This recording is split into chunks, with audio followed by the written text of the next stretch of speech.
నమ్మకత్వం లోపించింది అనుకోండి, అతడు ఏం చేస్తాడు తెలుసండి? ద్రోహం చేయడం మొదలు పెడతాడు.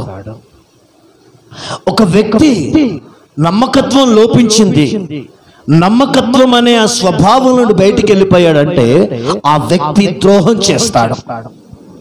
ఎలాగైనా ద్రోహం చేయడానికి ప్రణాళికలు వేస్తాడు, ఆలోచిస్తాడు.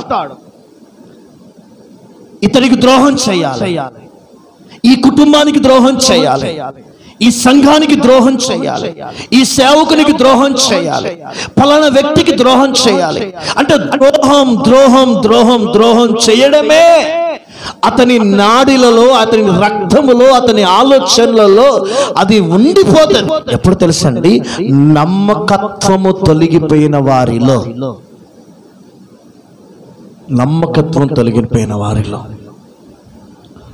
ఎప్పుడైతే నమ్మకత్వములో నుండి తొలగిపోయాడో సౌలు దేవునికి ద్రోహం చేయడం మొదలు పెట్టాడు. ఎప్పుడైతే నమ్మకత్వము లోపించిందో కోరాహు 250 మందిని తనకు జత చేసుకొని అహరోను, మోషేకి, మిరియాముకు దేవునికి ద్రోహం చేయడానికి, సంఘాన్ని చీల్చడానికి పాతుకుపోయారు. ఎప్పుడైతే నమ్మకత్వం లోపించిందో దైవజనుడు ఎలీషా కళ్ళు కప్పి ఇదిగో డబ్బు ఆశించి ఇదిగో సేవకు ద్రోహం చేయడానికి మొదలు పెట్టాడు. ఎప్పుడైతే నమ్మకత్వం లోపించిందో బిలాము బాలాకిస్తున్న వెండి బంగారాలు ఆశించి దైవ దర్శనానికి అతడు ద్రోహం చేశాడు, దేవునికి ద్రోహం చేయడానికి వెళ్ళాడు. నువ్వు ఎప్పుడైనా ఆలోచించు, నీ జీవితంలో కూడా ఎదురవుతారు నమ్మకత్వం లోపించిన వారు. నువ్వు అస్సలు భయపడకు. ఎందుకు భయపడో తెలుసా అండి? నీవు ద్రోహం చేసి నువ్వు ద్రోహాన్ని అనుభవించిన ఆ ద్రోహములో నుండి విడిపించే దేవుడు నీతో ఉన్నాడు. ఆమేన్ చెప్దాం. హల్లెలూయా, హల్లెలూయా. అందుకే మనము నమ్మకత్వము లేకుండా, నమ్మకత్వము నీలో లోపిస్తే నువ్వు ద్రోహం చేస్తావు. అంతే, ఒకటే మాట. ఎందుకయ్యా ఇతడు ద్రోహం చేశాడు? సంఘానికి, సమాజానికి, పిల్లలకి, విశ్వాసులకి, భర్తకి, భార్యకి ఎందుకు ద్రోహం చేశాడు? ఎందుకు ఇంకో రెండో కొంప పెట్టాడు?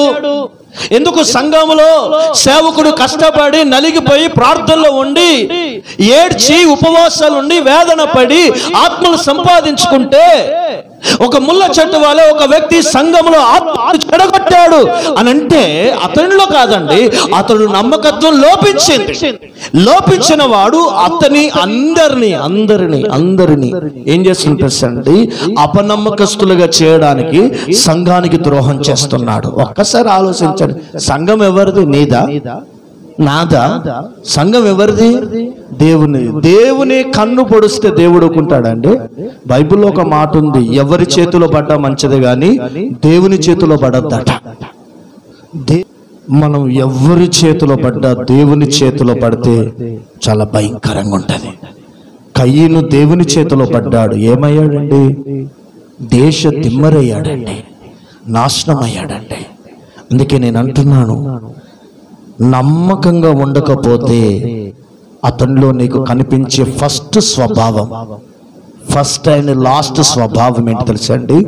అతడు ద్రోహం చేస్తాడు. నువ్వు అప్పుడే అనుకోవాలి, నాకెందుకు ఈ ద్రోహం జరిగిందంటే నమ్మకత్వంలో నుండి అతడు తొలగిపోయాడు కాబట్టి నాకు అతడు ద్రోహం చేయడానికి ప్రారంభించాడు. అదే పాయింట్. నమ్మకస్తుడు ఏం చేస్తాడు? కడుపులో దాచిపెట్టుకుంటాడు.